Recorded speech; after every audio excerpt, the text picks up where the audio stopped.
guys, and welcome back. In this video, we are doing Unit 3, Day 3 notes, and it's all about that triangle. So we're just going to look at different types of triangles and use properties of isosceles triangles to solve problems.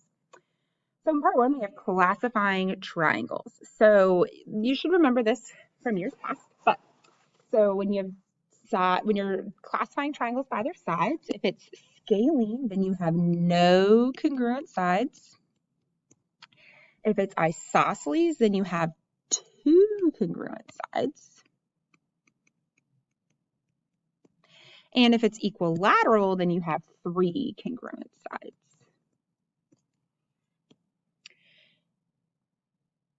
When you classify by angles, then if it is acute, then you have three angles that are less than 90 degrees.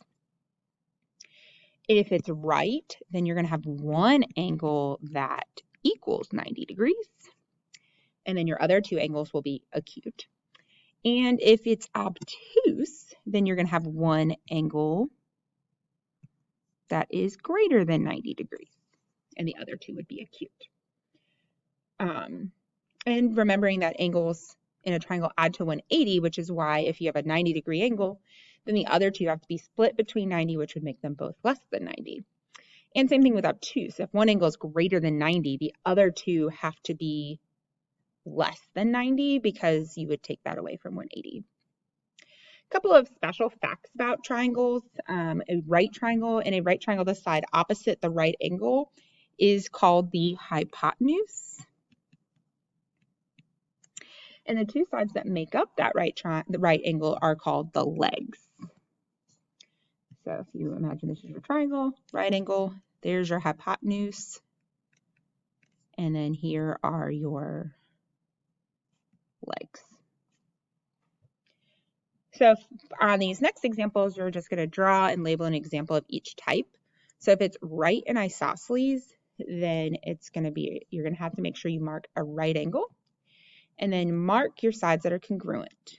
Remembering that the hypotenuse has to be the longest side, then that means that the legs have to be the two sides that are congruent. If it's acute and scalene, when you want to label that, just make your angles be small and then mark that the sides are either not congruent or don't mark them at all. Obtuse, scalene, same thing. And then an equilateral acute would actually look like that. When you're looking at the sides of a triangle, 10 centimeters, 8 centimeters, and 10 centimeters, we have two sides that are the same measure. So that makes it isosceles. And then if you look at these angle measures, we have 44, 110, and 26. We have one angle greater than 90 degrees, so that would make it obtuse.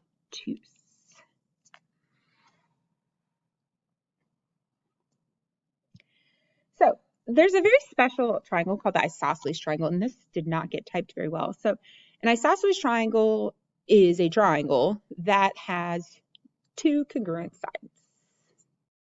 So it'll always have two congruent sides. And so we name those parts as well. So the vertex angle is the top angle. And it'll actually end up being the non-congruent angle.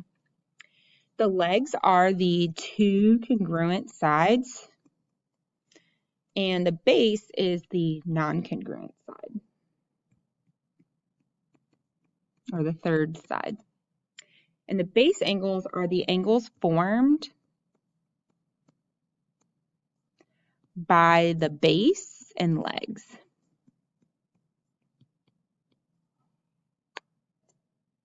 So when we label the parts in the triangle, you want to label your two congruent sides. And then the vertex is formed by the legs. The base is the non-congruent side. And the congruent sides are the legs.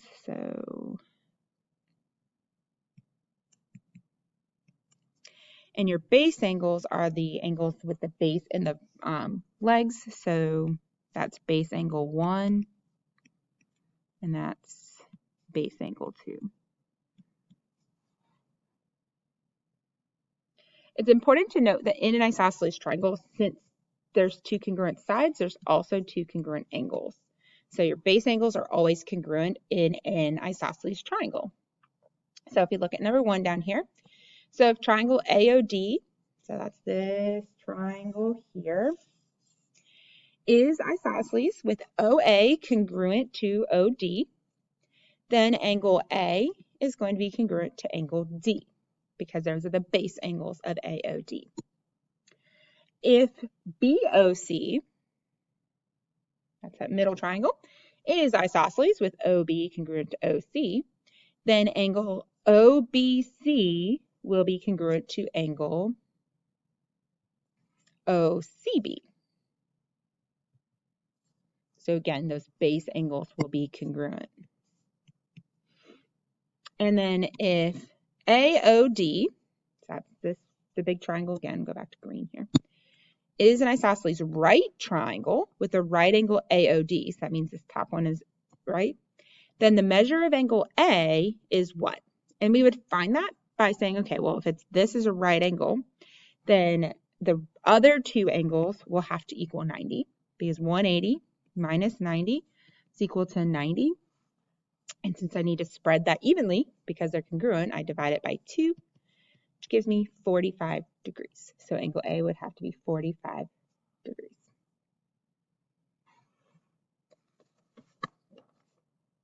So let's work some examples. So if the base of an isosceles triangle is 50, what is the measure of the vertex angle? So if we draw ourselves a little picture here, here's our isosceles triangle, base angle of 50. So if one base is 50, that means that the other base is also 50, which means that we would do 50 plus 50 is 100. So the vertex will be 180 minus 100, which is 80. So the vertex angle is equal to 80 degrees. Looking at number 2, triangle ABC is an isosceles triangle with vertex B. So I'm going to draw this triangle. So the vertex is B. Making sure to label which sides are congruent. Then they tell me AB is 5x minus 28. AC is x plus 5. And BC is 2x plus 11. Then they want us to find the value of x and the length of the base. So they've given us all 3 sides for this, but we don't need all 3 sides. We only need to know the sides that are congruent for now. So 5x minus 28 and 2x plus 11 are the legs that are congruent. So that means we set those two equal to each other. And we're just going to ignore the base for now, because it's just extra information to help us find the length of the base later. So once we set them equal, then we can solve for x. You can see when I solved, I minused 2x from both sides and added the 28 to both sides to get my x on the left and my numbers on the right. I then divided by 3 to get x equals 13. To find the base, we just need to plug the 13 in for x. So the base was x plus 5, so that'd be 13 plus 5, which is 18. So my base is 18. Looking at number 3, it says, what angle is opposite to the segment YZ in triangle XYZ? Hint, draw a picture. And a picture is always helpful to be able to see what's going on. So we have this picture. And it really doesn't matter where you put your letters, as long as you go in order. So XYZ. So then it says, what is opposite of YZ? So YZ is this side. So the angle opposite of it is angle X. Remember that angle, you want it to be opposite, so it shouldn't touch the base. So like the base makes up part of Y and part of Z. What side is opposite angle C in triangle ABC? So here's our triangle, ABC. We want it to be opposite angle C, so angle C is here. So opposite would be AB. So segment AB, because segment AB is not formed in any way with angle C. All right, so now let's look at these examples. Some of these will be a little bit tricky, so we need to make sure we think it through. So looking at number 8, these little lines mean that those two angles are congruent. That means that these are my base angles. So the sides opposite those two angles will be congruent. So this side will be congruent to this side. So this 20 is just extra information because we know we can set up our equation as 4x minus 6 equals to 18. Because the base angles are congruent, we know the two legs would be the opposite sides that would also be congruent, and those are what we need to set equal to each other. 20 is just the base and isn't congruent to anything. It's just there to trick you. So solving this for x, you should get that x is equal to 6. You would add 6 and then divide by 4. Looking at number 9, they haven't told you what is congruent, but they gave you some lengths here. Since we see that this side is 20 and this side is 20, then we know that these two sides are the congruent sides, or the legs of our isosceles triangle, which means that this angle and this angle will be the base angles that are congruent, leaving this to be the vertex. So in order to find the value of x, we need this angle, because these two angles, 2x plus 11 and x minus 2, are not congruent to each other, so we cannot set them equal. But we do know that this third angle here is congruent to 2x plus 11, so we can just write 2x plus 11 for that base angle.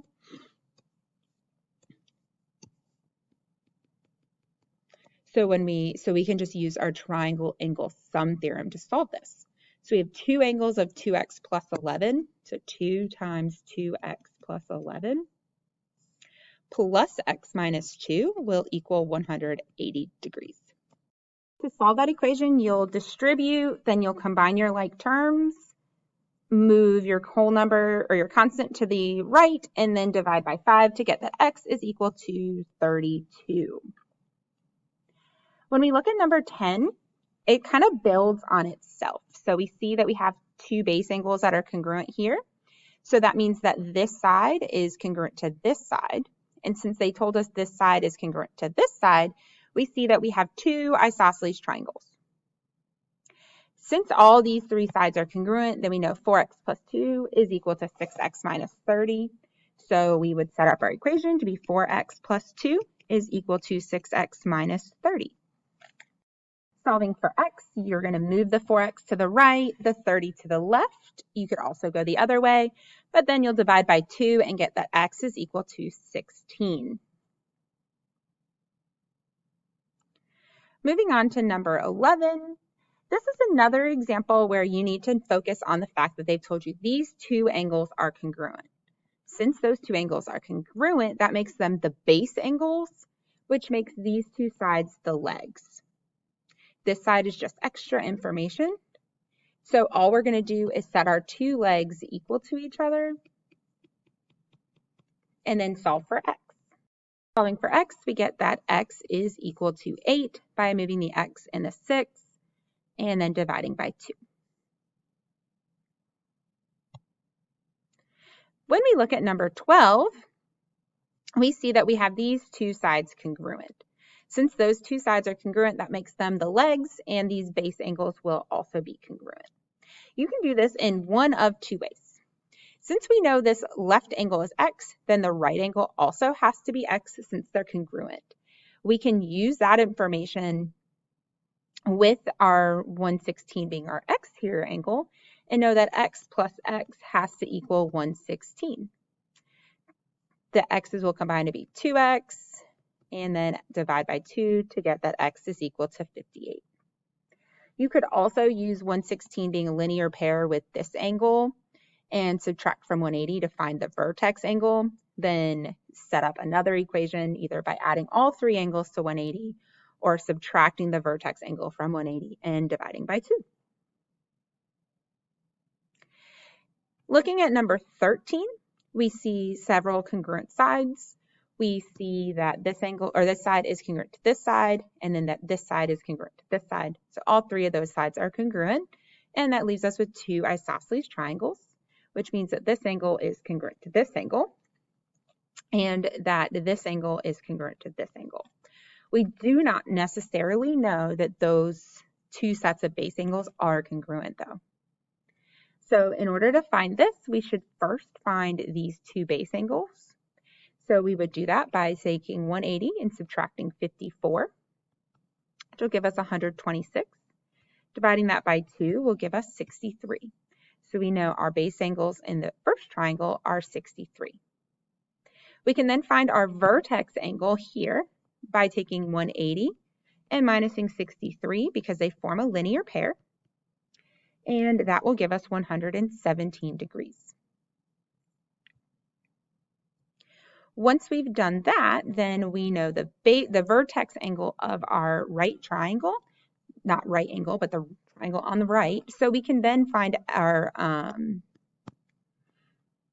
two base angles of that triangle by taking 180 minus 117, which is 63, and then dividing that by 2, which gives us 31.5 degrees. We could have also just said that 2x is equal to 63 and divided by 2 that way as well, using our exterior angle theorem.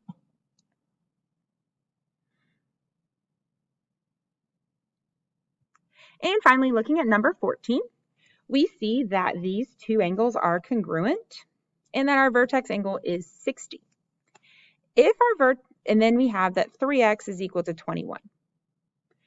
This doesn't give us a lot of information because that means that this side and this side are congruent, so this side is 21, but there's no relation to 3x yet.